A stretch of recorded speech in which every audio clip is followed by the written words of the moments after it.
to BigCountryPreps.com. I'm Evan Wren, and this is the Countdown to Two-A-Days series, our daily look at an area football team and the key questions we're going to be answering about that team in our August 17th preseason football preview here at Big Country Preps.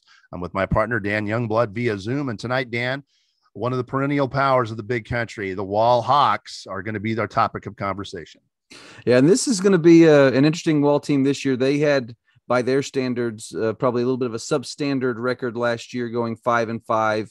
Still made the playoffs, went 3-2 in district. But the thing about this Wall program, really athletic program wide, is they've got a lot of really good young talent. And a lot of those kids got a lot of experience last year as freshmen and sophomores. And now those guys are coming back this year with that year of experience. And I think there's going to be an expectation this year that Wall take a step forward. So it's going to be fun to see that happen, particularly with not only are they expected to be better, they're also moving down to Class 3A Division II.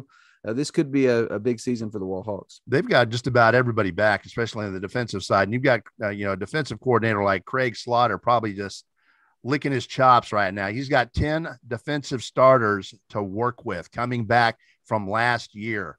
And you give Craig Slaughter an experienced ball club like that to work with, they're going to be very salty on the defensive side. They got 8 back on offense. The key will be finding a quarterback that can run that option. Yeah, and that's, always the key when you're talking about a flex bone, but that's something they've done very, very well over the years. So this is going to be a really fun team to watch. You mentioned what they've got back. 23 of their 34 lettermen are returning, 8 offensive starters, 10 defensive starters. And like I said, a lot of these guys were really young players kind of thrust into tough situations last year and really held up, honestly, pretty well. When you look at the schedule they played and some of the scores, it wasn't like they were getting run off the field a lot of times. These were teams where they were competitive and had some tough losses. But I think this team's going to be a really fun one to watch. I think this is going to be a fun district to watch. You've got a couple other teams in that district that are expecting it be kind of either similar to what they were last year when they had good years or even better. I think this is going to be a really fun group and fun team to watch. And anytime you've got Wall and Coach Houston guys saying they think they're going to be better, this is a guy who knows what a good option football team looks like. So if he's telling you that, you better expect a challenge from this group. I fully expect Wall to be lethal this year. I really do. They've got experience back. They've got 23 lettermen back. They had a 7-3 JV to help fill additional spots. They're going to have 40. They're projecting 40 players on that varsity roster. So you're looking at plenty of depth for a 3A D2. This is going to be a very good football team. The Wall Hawks are going to be back. Yeah, and this is a team that went 3 rounds deep in the baseball playoffs with a lot of freshmen and sophomores leading the way. And you're going to see some of those names on this football team as well, guys that are young players that are really kind of leading the way for them. And as usual, they're going to get to do so against a really tough schedule. We'll take a look at that real quick. Starting in non-district, they open with a road trip to Eastland, come back and play Cisco at home, and what's become kind of a fun non-district rivalry. Then they have Jim Ned come to town. They go to Peaster, have an open date on September 23rd, and then wrap up their non-district slate on September 30th with a home game against Mason, which is always a tough matchup. That non-district portion is as tough as you would expect. A lot of people don't necessarily want to play Wall because of what they always bring to the table. So they're always, going to face a murderer's row in the non-district portion of their schedule. Their district portion opens up on October 7th against Grape Creek.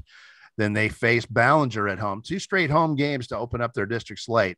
Ballinger on the 14th, on the road at TLCA on the 21st, hosting early, which might be the league championship game. The district title game might be right there on October 28th before they go to Brady on the 4th. And that'll be yet another big game because Brady's not going to be any kind of pushover at all. That's going to be on the road.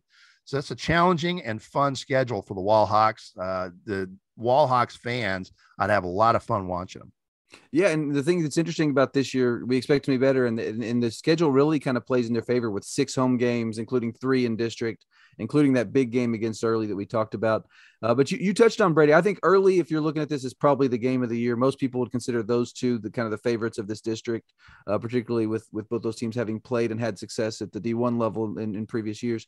But I do think that Brady game in the season finale could be a sneaky a really sneaky, interesting game. This Brady team's another one that had a breakout season last year, bring a lot of guys back that were important parts of that team.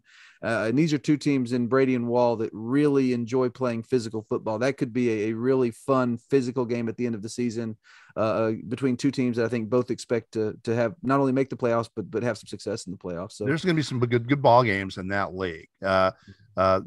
Seeding all the way down to say the four spot. Of the games in that involve those top four seeds are going to be fun. And Grape Creek, let's not forget that program emerged last year. That people tend to kind of write them off, but that's dangerous. I think this can be a fun district overall. Yeah, I think so too. I mean, you've got some teams that are kind of in maybe something of a rebuild mode in Ballinger, but Ballinger's been so successful over the last 5 or 6 years that you expect them to reach some carryover there. And then we mentioned at the top of that district with Wall, Early, Brady. It's I think a very, very fun district.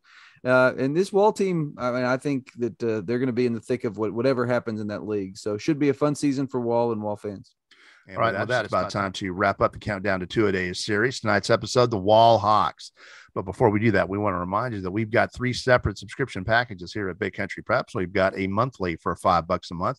We've got a semi-annual 6-month subscription where you knock that price down to $4 a month. And then we've got an annual 12-month subscription where we knock that price down to $3 a month, $36 for a full year of Big Country High School athletic coverage. And please note that even though inflation is up, our prices have stayed the same. We're running with the same prices that we did all the way back to 2018. We'd also like to remind you one more time before we close out this episode of our Countdown series to be on the lookout for that August 17th preseason football preview. We will just have a ton of area football content. You will not want to miss that. In the meantime, thank you for joining us for this episode of our Countdown to Two-A-Days series. And make sure you join us again tomorrow when we will move to District 4 and talk about the Coahoma Bulldogs here at BigCountryPreps.com.